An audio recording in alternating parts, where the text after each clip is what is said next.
Welcome to the CounselorChannel.com, where the community of counselors come to retrieve the best, most current information in the field of addiction and more. Let's dive in. I'm Josh Andrus here with Jason Allison, and today Jason's going to start us out with a topic that's really important and cutting edge on the field. A whole lot of articles recently written, and Jason's got the most cutting edge, latest off the web as well as out of the press releases. And the topic that he's been working on as far as researching, opportunity for putting that out is the topic that's very controversial, and that's the topic of vaccines for addictions. And I'm going to turn the time over to you, Jason. You've done the research in this area. Yeah. Definitely want to, I just want to talk about it for a little bit. I want to figure out, have you guys heard this? Vaccines for addiction. I mean, a one-stop shop. They're going to vaccinate you like the flu shot and say, hey, buy this, you're not going to get addicted. But what I thought of addiction was it's a chronic brain disease. I mean, addiction is gaming. It's not just falls into drugs. So what are they going to actually vaccine these people with? The Xbox, the PC, PS3, or is it just going to be drugs and alcohol? And then there's a lot of controversy on what and who gets vaccinated. I mean, now that the court mandates this guy as a drug addict or as a meth addict or alcohol abuser or dependent, now can they vaccinate him without his will? Right. The thing to me that comes up is I remember, you go get taken out by the drug representatives, like for Campril. I remember maybe I shouldn't say the name of the drug, but they showed some very impressive, over a 12-month time period, results from using this medication that's supposed to take away the cravings. It's an antidepressant, kind of feel-good medicine as well. And what came up for me is I started noticing the return to use after that 12-month time period. And what I chalk that up to is that there's a whole lot of aftercare going on in a normal situation, but there's also a behavior change. There's not just the cravings that's involved, like what you say. It's a holistic situation. Yeah. But the other side of it is the patients after the 1-year mark. What is discussed a whole lot in the social side of things, or the biopsychosocial model covers a lot of things. Is that at that 1-year mark, you have to protect against the mind's trick. Sometimes we have to trick our own minds. We have to play against it. That I'm a year out and I'm cured. I tell the patients when I do the workshops, you're going to have to protect against yourself of saying, you know what, maybe I'm not. Maybe that 1 year out when the consequences are far from us, I'm maybe not as different as I thought. Maybe the people that were screening had it be more severe. Those consequences don't sting as bad when they're that far out. Yeah. So it's a fading memory. The mind's already there to trick. The disease is leading closer to the substance than further away from it. The whole adage that there's the disease doing push-ups in the corner, getting stronger while you're getting better. I was just meeting with somebody that relapsed today. Yeah. It's never any good, and I just find it interesting because I'm always the first to get called. Hey, Jason, you see they got this vaccine for addiction, and I'm like, well, they're like, what do you think on it? And I have this venue to talk about that, and really, I think in ways it can be good, yes, and it also could be harmful. I mean, if you give the guy that's addicted to heroin and you give him a vaccine, let's say a vaccine that'll have him no longer be addicted to that, right? So he won't take it. I think that's very helpful. However, if that same guy breaks his back, has knee surgery and now has chronic pain with the need of chronic pain medication, opiates, synthetic heroin, is that going to be now ineffective? See, and I think you bring a good point. I think what I'm hearing for most of these is it takes away the craving. It takes away that desire to put it into the system. I know that there's certain the drugs like Narcan or whatever else that takes the opioids, when it's entered into the system, it doesn't have its effect. It's blocking those receptors. Yes, but that's exactly what this vaccine is going to do. It's not going to have any effect. For how long? They don't have. It's just talk. I mean, there is not. It's more than talk. People try to say that they came out and there's all this controversy. Well, but then it's for how long? And now, are you going to start vaccinating kids? I mean, are you going to do this as preventative maintenance? Or are you going to put this... Because the genetics is there? Essentially, a vaccination is what? The drug itself in a lesser dose, and then how are you going to attach it? Well, see, that just doesn't... It's counterintuitive for me. Yeah. It doesn't... I mean, but I'm open to seeing what that looks like, and I'm also open to... And that's, for me, my stance is I'm open to giving an addict a better chance. I'm open to giving an addict or an alcoholic a better chance at recovery, a better lease on life. And whatever helps, let it help.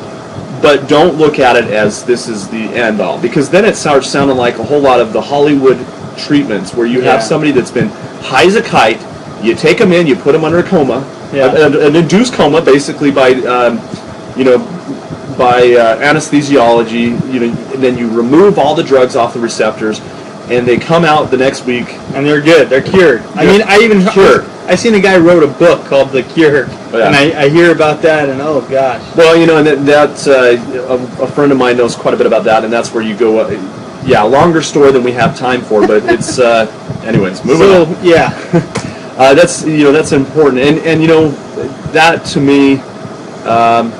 That's a topic for an article, I'm sure, coming. I know that you've been doing the research on it, so I mean, I'll be writing something on one way or another. I'm all for helping people. I don't know that this is the end all be all, and I don't think there needs to be one end all be all because each individual is different. Right. So the great thing is if we're open as treatment facilities and open to new ideas, let's not shut everything down. No, I mean it could be effective in some ways, but let's look at the whole picture. Well, I mean, Vivitrol, we have a lot of different drugs that are helping right now, and it's a much more field that's open to it at this point than it was before, 20 years ago. Again, give the addict, the alcoholic, a better chance at a new lease on life. Better quality of life. Yeah. So, what do we got coming up? This coming in the next couple months, I think it's actually just right around the corner next month. There is, and we'll get more details on that, we'll announce it on our next show, the skills enhancement training taught by the Naval Drug and Alcohol Counseling School. Now, for those of you that are not familiar with the Naval Drug and Alcohol School, it is the premier school for training and for training counselors specifically. What the skills enhancement training is the skills referred to in this is the counselor skills and characteristics. This school is an amazing program. I went through it probably 7 years ago, closer to 8 years ago now. And the idea here is that you go through and didactically, like a didactic training. I don't even know if didactically is a real word, but it came out. The didactic trainings is learning what the skills are and learning what the characteristics are, and then the practical usage of this is it doesn't just stay on a PowerPoint or stay on your workbooks. You go into group. You have advisors on the outside of the group, and you run group just like you would a group therapy session working with your patients. So powerful. This is open to the public, by the way, and so if you can afford to send some of your people to the facility, if you yourself can put in the orders, it's 30 CEUs. It's over the course of a full week. Wow. Just amazing. But here's the caution. I was talking to Steve Sarian just yesterday about it. Yeah. You do not want to send somebody that's not got the skills and characteristics in their repertoire that they're not. You don't want to send somebody that knows about them on paper but never has displayed it, because it's just so overwhelming for that individual. Especially when you're being watched, constantly. And I think what you're saying, it's a parallel process. The same things we're putting our patients through, our clients through, is what you're going to be doing, and you're going to have a better understanding and awareness. Epic fail if you send somebody that could not possibly develop this in the course of a week. It's just too much. Yeah. They drop people at NDACs quickly. You went through the school. I went to the school too. So what you'll find is that it's a no-nonsense program, and so you'll set somebody up for failure, and then what is that? Basic skills and characteristics. Don't send somebody over there that doesn't show an open mind and openness to learning these things, because you're just setting them up for failure. Send the people over to the school house who shows promise and who shows open mind, who shows an ability to try to adapt. There's the 3 different levels of supervision when you're supervising people. There's beginner phase, the sponge. They'll take everything and they'll start applying it very open. I would almost say don't send somebody over that's in the adolescent phase, which is the middle phase, and this is all PALS stuff from clinical supervision. The adult phase and entry-level counselors that are really spongy, this would work best for, but not that adolescent that's going to fight up against everything. Not a good idea to go this. So, that's. We'll tell you more information on that. You can check our show notes. We'll have updated that by the time you see this video, hopefully on those dates. I'll get to that on Monday, actually. Let me turn the time over to Jason right now because he has written an article, and this is somewhat similar to what we were talking about, but quite a bit different. So excited about this article you have, but it's related to opiates in general. Yep. And last week we had a good article on verses, and so this is kind of coming from the same verses thoughts. So it's coming on. What I want to talk about today is okay. We have opiate chronic pain patients, people that are chronically pain, right? They have something going on where they need chronic pain medication. Justifiable need for opiate. Sure. I mean, broken backs, all this stuff. And me dealing with military side of things, I see it probably more than most, right? Regular treatment facilities. And then how am I able to differentiate people with chronic pain taking it responsibly and addiction? Because I believe they're misdiagnosed. Some of our, you have an addiction, I don't know, behaviors. I mean, you have drug addiction behaviors, and that's what I've seen most recently. And are they appropriate for treatment? I mean, if someone's taking chronic pain medication, we bring them into treatment. We say, okay, no more opiates. There's alternatives. And now, so that's the show for today. Yep. And really excited to have you joining us. And we'll see you next time. All right. Here at the Counselor Channel, we'd like to congratulate you on your passion in making a difference. Yeah, that really inspires us to continue bringing great content and in the pursuit of us all growing together in the addiction field. Yeah, and help us out. I mean, leave a comment. Let us know what you want to hear about. And how can the Counselor Channel better serve you?